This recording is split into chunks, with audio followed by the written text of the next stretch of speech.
আমাদের স্বপ্নগুলো স্বাভাবিক ছিল। হঠাৎ করে জুলাই বিপ্লবের যারা কি বলবো নায়ক, মহানায়ক তাদের উপরই এখন সরকার হামলা করছে। অনেকটা মনে হচ্ছে যে আমরা হাসিনার রেজিমে এখনো আছি। হাসিনা যায়নি, এখন হাসিনা ক্ষমতায় আছে। ঠিক এরকম মনে হচ্ছে হঠাৎ করে। জানি না আপনাদের কেমন মনে হচ্ছে? সার্জিস আলমরা যখন জুলাইর শহীদ পরিবারদের সাথে দেখা করতে গিয়েছিলেন সিলেটে, তখন তাদের গাড়ির উপর আবারও হামলা। হবিগঞ্জের পর এবার সিলেটে আবারও হামলার ঘটনা ঘটেছে। সেই গাড়িতে সংসদ সদস্য ডক্টর মিতু ছিলেন, সার্জিস আলমের স্ত্রী ছিলেন, শহীদ পরিবারের বেশ কজন সদস্য ছিলেন এমনটি জানা গেছে। সিলেটের সাংবাদিকরা এই বিষয়গুলোকে নিশ্চিত করেছেন। তো বলা হচ্ছে বেলা ৩:৩০টার দিকে এনসিপির আহ্বায়ক ও জাতীয় সংসদের বিরোধী দলীয় চিফ হুইপ নাহিদ ইসলাম এক ফেসবুক পোস্টে সার্জিস আলমের বিষয়টিও তিনি উল্লেখ করেছেন যে তার উপর হামলার ঘটনাটি। পাশাপাশি তিনি লিখছেন, সিলেটের গোপালগঞ্জ শহীদ পরিবারের সঙ্গে সাক্ষাৎ শেষে সিলেটে ফেরার পথে এনসিপির উত্তরাঞ্চলের মুখ্য সচিব সার্জিস আলমের গাড়িতে আবারও বর্বরোচিত হামলা চালিয়েছে বিএনপি সন্ত্রাসীরা। এটা ফেসবুকে লিখেছে নাহিদ ইসলাম। সার্জিস আলম সামাজিক যোগাযোগ মাধ্যমে লিখেছেন, দ্বিতীয় দফা বিএনপির সন্ত্রাসীরা আমাদের উপর আক্রমণ করেছে সিলেটের ৫ মাইল বাজারে। তারেক রহমান কি শেখ হাসিনা হতে চান? এটা সার্জিস আলমের উক্তি। এর আগে বৃহস্পতিবার দুপুর ২:৩০টার দিকে সার্জিস আলম আরেকটি পোস্টে লিখেন, সিলেটের গোপালগঞ্জে আবার আমাদের গাড়িতে রক্তাক্ত হামলা করেছে বিএনপির সন্ত্রাসীরা। গাড়ি ভাঙচুর করেছে। এদিকে সিলেটের পুলিশ জানিয়েছে গোপালগঞ্জে কর্মসূচি শেষ করে সিলেটের কানাইঘাটে যাওয়ার পথে সার্জিস আলমের গাড়ি লক্ষ্য করে ঢিল ছোড়ার ঘটনা ঘটেছে। এতে গাড়ির কাচ ভেঙেছে, কেউ হতাহত হয়নি। এখন একটা বিষয় আসছে নতুন করে, সেটা হলো হঠাৎ করে এই জুলাই বিপ্লবের যারা অন্যতম সৈনিক, আমরা তাদেরকে বলব যে তাদের নেতৃত্বে জুলাই সংগঠিত হয়েছিল, তাদের উপর সরকার দলীয়দের পক্ষ থেকে এই হামলা কেন? এটার উদ্দেশ্য কি, কারণ হতে পারে কি? আমি সোশ্যাল মিডিয়াতে সবচেয়ে হতাশ হচ্ছি যে বিষয়টির জন্য, সেটি হলো আওয়ামী লীগের পোস্টগুলোতে এত খুশি দেখা যাচ্ছে, যেটা গত ৫ তারিখের পর ২৪-এর ৫ তারিখের পর ওদের এত খুশি হতে দেখিনি। আর সেই খুশিটা ওদের উপহার দিচ্ছে আমাদের প্রিয় বিএনপি। কেন যেন মনে হয় দিন শেষে ওরা ভাই, ভাই। কারণ রাষ্ট্রটাকে ওরা লুটবে তো, তাই ওরা কাউকে ক্ষমতা না দিয়ে ওরা নিজেরা নিজেদের মধ্যে ব্যালেন্স করে চলে। বাংলাদেশের প্রতিটি প্রান্তে ইউনূসের আমলে আওয়ামী লীগ লুকিয়ে ছিল। বিএনপি ক্ষমতা আসার সঙ্গে, সঙ্গে প্রকাশ্যে সকল আওয়ামী লীগ মাঠে নেমে গেছে। এটা অদ্ভুত একটা দৃশ্য না যে বিএনপির উপর ১৫-১৬ বছর অত্যাচার করেছে আওয়ামী লীগ। সেই আওয়ামী লীগ প্রকাশ্যে চলে আসলো বিএনপির হাত ধরে। কিন্তু ইউনূস তো কোন রাজনৈতিক দল ছিল না। ইউনূসই বরং আওয়ামী লীগকে গর্তে ঢুকিয়ে রেখেছিল ভয় দেখিয়ে, প্রশাসন দিয়ে। কিন্তু বিএনপি এসে সবাইকে বের করে দিয়েছে রাস্তায়। যে তোরা এখন কাজ করে খা। তোরা আমাদের সাথে হাত মিলা, চাঁদাবাজি কর, টেন্ডারবাজি কর, আর পার্সেন্টেজ শুধু দিন শেষে আমাদের ঘরে দিয়ে আসিস। রাষ্ট্রের পরিবর্তন হলো কি আমি জানি না। বিএনপির ভাইরা খুব আহত হচ্ছেন। প্রতিটা কথার উত্তর দেবেন। আমি কি মিথ্যা বলছি একটি লাইনও? আমরা যারা রাষ্ট্র থেকে সুবিধা নিই না, দলের থেকে সুবিধা নিই না, টেন্ডারবাজি করি না, চাঁদাবাজি করি না, আমাদের কাছে রাষ্ট্রটা একরকম। আর যারা টেন্ডারবাজি, চাঁদাবাজি করেন তাদের কাছে রাষ্ট্রটা আরেক রকম। একদম সহজ কথায়, মানে সহজ বাক্যে বুঝিয়ে বললাম। এনসিপির সাথে আমার কোনো সম্পৃক্ততা নাই। কিন্তু আমি ওদেরকে সম্মান করি, ভালোবাসি। কারণ হাসিনা ফ্যাসিস্টকে সরানোর জন্য ওদের ভূমিকা ছিল সর্বাগ্রে। যেটা বিএনপি জামাত পারেনি, এটা ওরা পেরেছে। তো ওরা একটি রাজনৈতিক দল বানিয়েছে, ওদের বয়স হয়তোবা ১.৫ বছর। সেই ১.৫ বছরের একটা সন্তানের সাথে ৪৭ বছর বিএনপির বয়স যদি হয়, ৪৭ বছরের একটা বুড়ো বা কি বলবো একটা মাঝারি বয়সের লোক এই আচরণ কি করে করছে? কেন করছে? কি উদ্দেশ্যে করছে? বিএনপি কি এনসিপিকে ভয় পাচ্ছে? বিষয়টা কি এরকম হয়ে যাচ্ছে? আবার আওয়ামী লীগ খুশি হচ্ছে যে ঘটনায় বিএনপি সেই কাজগুলো করছে। রাজশাহী বিশ্ববিদ্যালয় থেকে শুরু করে বাংলাদেশের বিভিন্ন জায়গায় ছাত্রলীগকে প্রোটেকশন দিয়ে মাঠে নামাচ্ছে কে? ছাত্রদল, যুবদল। আর তাদের প্রতিদ্বন্দ্বী হয়ে গেল এনসিপি, জামাত শিবির। অথচ এই জামাত শিবিরের সাথে ২০টা বছর লড়াই করেছে জোট বেঁধে এই বিএনপি। আর তখন শত্রু ছিল আওয়ামী লীগ। এটা রাজনীতির চরিত্র? এটা কেমন চরিত্র? আমার মানে প্রশ্ন আসে যে এটা কোনো চরিত্রের মধ্যে পড়ে নাকি? তো এই চরিত্র নিয়ে রাজনীতি টিকবে? হাসিনা তো এখন ভারতে পালিয়ে আছে এই চরিত্রের জন্য। আশা করি বিএনপি এই চরিত্র পরিবর্তন করবে, নতুবা বিএনপিকে অনেক বড় মাশুল দিতে হবে। কেউ বলবে না এই কথাগুলো, রাশেদ বলবে না, আরো যারা এখন টকশো করে তারা বলবে না। কারণ তারা বিএনপির কাছ থেকে মোটা অঙ্কের এখন টাকা পাচ্ছে, সুবিধা পাচ্ছে। এখন তারা শুধু বিএনপিকে জি হুজুর করবে। যখন বিএনপি ডুবে যাবে, আবারও হাসিনার মতো পালাবে, একটাও থাকবে না। সব গাট্টি গুট্টি গুছিয়ে পালাবে। তখন আবার বিএনপির জন্য আমাদের কথা বলতে হবে। আবার আমাদের দেশ ছাড়তে হবে, ফেরারি হতে হবে, গুমের ভয় থাকবে। বুঝেন নাই? এই বিএনপির জন্য আবার আমরা এই কথা বলবো। কিন্তু আমরা সুবিধা নিচ্ছি না। দেখেন, বিএনপির থেকে কোনো সুবিধা নিচ্ছি? বিএনপি ক্ষমতায় আসার পর কোথাও বসেছি? কোন চাঁদাবাজি করেছি? টেন্ডারবাজি? গুরুত্বপূর্ণ পদে বসতে কি পারতাম না? বসি নাই। কিন্তু যারা বসেছে তারা সব অন্য দল থেকে আসে, হাইব্রিড। তারা শুধু সুবিধা নিচ্ছে এখন। টাকা বানাচ্ছে, টাকা। জাস্ট বিএনপি ফল করবে, আবার চলে যাবে তারা।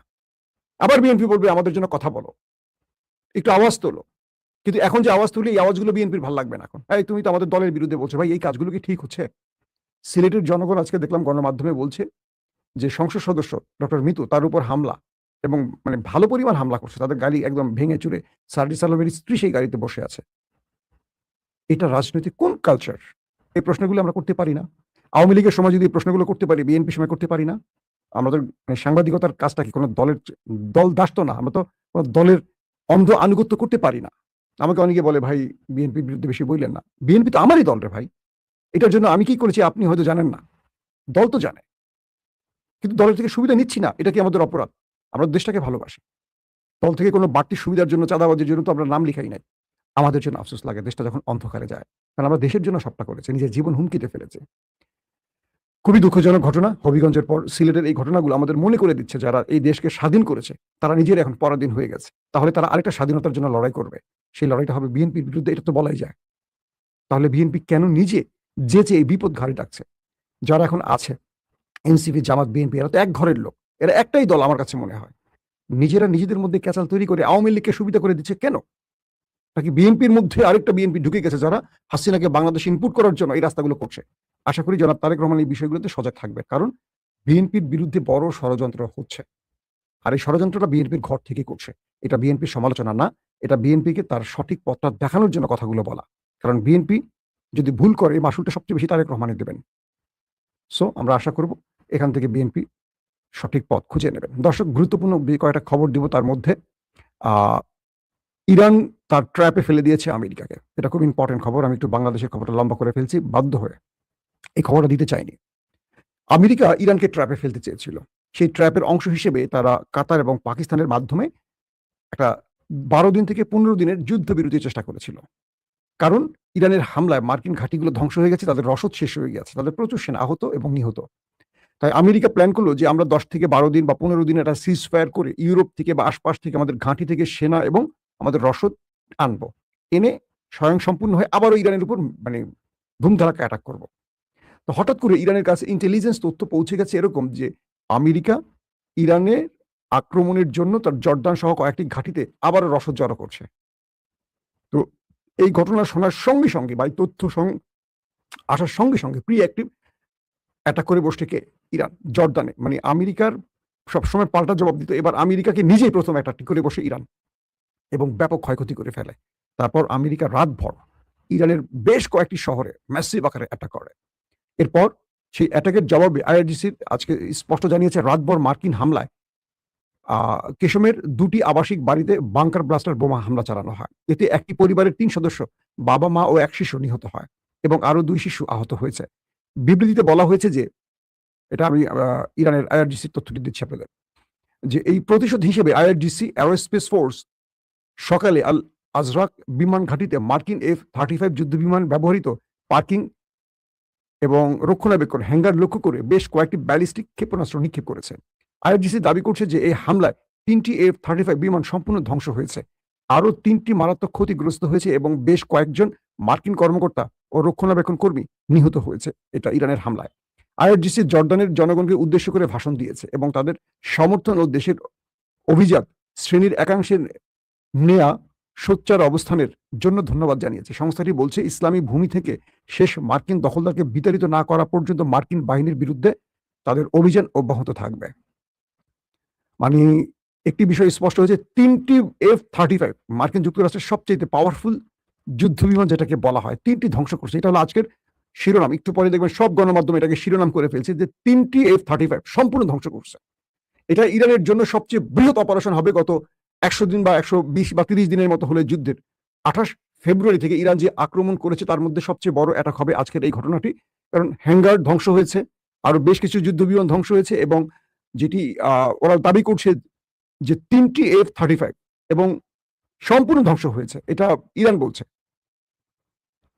এটা ইরানের গণমাধ্যম স্পষ্ট নিজের এই দাবিটি করছে এবং তাদের বেশ কজন মার্কিন কর্মকর্তা, সামরিক বাহিনীর কর্মকর্তা এবং এই বিমান রক্ষণাবেক্ষণের দায়িত্বে যারা আছেন তারা প্রাণ হারিয়েছেন, মানে ওপারে চলে গেছে। এটি আমি মনে করি আজকে ইরান আমেরিকাকে যে ধাক্কাটা দিল এটা তাদের আর সহজে কাটিয়ে উঠতে পারবে না এবং এটা করছে আইআরজিসির অ্যারোস্পেস ফোর্স। আর জায়গাটার নাম হলো আল আজরাক বিমান ঘাঁটি। এখানে মার্কিন F-35 গুলো অবস্থান করছিল। দর্শক, ইরান আমেরিকাকে যে ট্র্যাপে ফেললো সেটি হলো, এই ট্র্যাপটা একটু ব্যাখ্যা দিন, আমার যে টাইম হয়ে গেছে, আপনাদের লম্বা করবো না ভিডিওটি। সেটা হলো আমেরিকা ইরানে আর কদিন পরে একটা বৃহৎ আক্রমণ করবে, সেজন্য রসদ জড়ো করছিল, আর ইরান অগ্রিম জেনে সেখানে অ্যাটাক করে সেই প্ল্যানগুলো ধ্বংস করে দিয়েছে, আর সেই ধ্বংসের অংশ হিসেবে F-35 ওপারে পাঠিয়ে দিয়েছে। 1 নম্বর কথা। 2 নম্বর হলো যে এই যুদ্ধে আমেরিকা এবং সৌদি আরব ইরাকে একটা বড় অ্যাটাক চালিয়েছে, আপনারা জানেন গতকালকে। সেখানে ইরানের বেশ কয়েকজন উপদেষ্টা মারা গেছে, এই খবরটি ইরান দাবি করছে।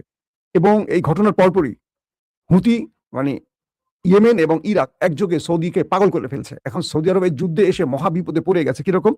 একদিকে লোহিত সাগরে তারা অবরুদ্ধ হয়ে পড়ছে হুতিদের কারণে সৌদি আরব। 2 নম্বর, হরমুজ প্রণালীতে তারা বিপদ সংকেতের মধ্যে আছে ইরানের বাহিনীর কারণে।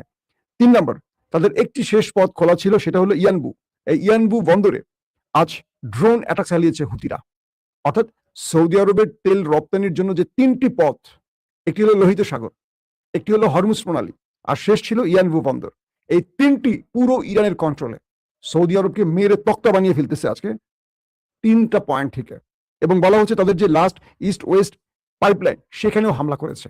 এই পাইপলাইনটি ছিল শেষ সৌদির ভরসা, এখান থেকে তেলগুলো রপ্তানির কাজ করছিল। সেই ইস্ট ওয়েস্ট বন্দরও তারা শেষ পর্যন্ত, পাইপলাইনে শেষ পর্যন্ত হামলা হয়েছে। বলা হচ্ছে এই লাইন থেকে প্রায় 70 লাখ ব্যারেল তেল প্রতিদিন রপ্তানি করতো, এখন সেটা পুরোপুরি বন্ধ হয়ে গেছে। সৌদি এই যুদ্ধে প্রথম নিরপেক্ষ অবস্থানে থেকে একটা বাড়তি সুবিধা পাচ্ছিল এবং ইরানের সাথে তারা সম্পর্ক বিল্ড আপ করে চলছিল। হঠাৎ করে তারা গোপনে ইসরায়েলের পাতা ফাঁদে পা দেয় এবং ট্রাম্প তাদেরকে আশ্বস্ত করে যদি অ্যাব্রাহাম অ্যাকর্ডে স্বাক্ষর করে, ইসরায়েলের সাথে সম্পর্ক চুক্তিতে স্বাক্ষর করে, তাহলে তাদেরকে নিউক্লিয়ার প্রজেক্ট বা নিউক্লিয়ার বোমা বানানোর সব সহযোগিতা করবে। সৌদির মাথা গেছে এলোমেলো হয়ে এই প্রস্তাব পেয়ে। তারা আমেরিকার সাথে জোট বেঁধে ইরাকে হামলা করেছে। আমি তখনই বলেছি সৌদির কপালে দুঃখ আছে। আজকে দেখেন তাদেরকে চারদিক থেকে এক এক করে ফেলছে, এক ঘরে করে ফেলছে এবং বিভিন্ন পয়েন্ট থেকে সৌদির উপর হামলার কারণে সৌদির সকল তেলকূপগুলো এখন বন্ধের পথে। পুরো মধ্যপ্রাচ্য এখন তেল রপ্তানিতে মানে চরম হুমকিতে পড়ে যাবে। বিশ্ববাজারে তেলের দামের অবস্থা কি হবে চিন্তা করে। সৌদি আরব তার সবচেয়ে বড় ভুলটি করে এখন মাসুল দিচ্ছে। দর্শক, পাশাপাশি কুয়েত জানিয়েছে দেশটির উত্তরে একটি চীনা কোম্পানির ভবনে ইরানি হামলা একজন শ্রমিক নিহত হয়েছে। মার্কিন বাহিনী ইরানে বোমা হামলা চালিয়েছে, যার ফলে কেশম দ্বীপের একটি আবাসিক ভবনে এক দম্পতি সহ তাদের, এই তথ্যটি একটু আগে আমি আপনাদের দিয়েছিলাম। এবং আরেকটি তথ্য জানিয়েছে, ইরান জানিয়েছে যে জানজান প্রদেশে মার্কিন ক্ষেপণাস্ত্র হামলা ইসলামিক রেভলিউশনারি গার্ড কোরের 3 জন সদস্য নিহত হয়েছে। এবং হরমুজ প্রণালী নিয়ে তেহরানে ওমানি কর্মকর্তাদের সঙ্গে আলোচনা চলছে বলে জানিয়েছে ইরানের পররাষ্ট্র মন্ত্রণালয়ের মুখপাত্র। আবারও নতুন করে এই আলোচনাটি শুরু হয়েছে। আবার অন্যদিকে ইরাকের সামরিক মুখপাত্র বলেছেন এই অঞ্চলে সাম্প্রতিক হামলাগুলো ইরাকের ভূখণ্ড থেকে চালানো হয়েছে, এমন কোনো প্রমাণ নেই। সৌদি আরব ইরাকে তথাকথিত ইরান সমর্থিত গোষ্ঠীগুলোর উপর যুক্তরাষ্ট্রের সঙ্গে হামলা চালিয়েছে, যাদের সম্পর্কে তাদের দাবি এই গোষ্ঠীগুলো সৌদি হামলা দুঃখিত এই গোষ্ঠীগুলোই সৌদি রাজ্য হামলা চালিয়েছিল। এটি সম্পূর্ণ অভিযোগ। তারা মানে ইরাক বলছে যে ইরানের বিরুদ্ধে যে অভিযোগ করা হয়েছে বা ইরাক ব্যবহার করে সৌদিতে হামলা করছে, এটা মিথ্যা অভিযোগ। আর যার পরিস্থিতির আলোকে সৌদি আবার ইরাকে হামলা করছে, এটাকে কোনোভাবে তারা তাদের ভূখণ্ড রক্ষায় সৌদির এই হামলাকে তারা তীব্র নিন্দা জানিয়েছে, যেটা ইরাকের ভেতরে তারা কি করে হামলা করে আরেকটি রাষ্ট্রের ভেতরে। পাশাপাশি মার্কিন মধ্যস্থতা যুদ্ধবিরতি সত্ত্বেও গাজায় হামলায় ইসরায়েলি বাহিনী 2 শিশু সহ আরো 4 জন ফিলিস্তিনিকে হত্যা করেছে। এই ফিলিস্তিনি হত্যা কেন যেন বন্ধ হচ্ছে না। এটা আসলে মানে পৃথিবীর কেউ আর গাজাকে চোখে দেখছে না, সবাই এখন সবাইকে নিয়ে ব্যস্ত আছে। দর্শক, আপাতত এখনকার মতো শেষ করছি। আপনারা মাগরিবের নামাজে যাবেন ইনশাআল্লাহ আজ রাত।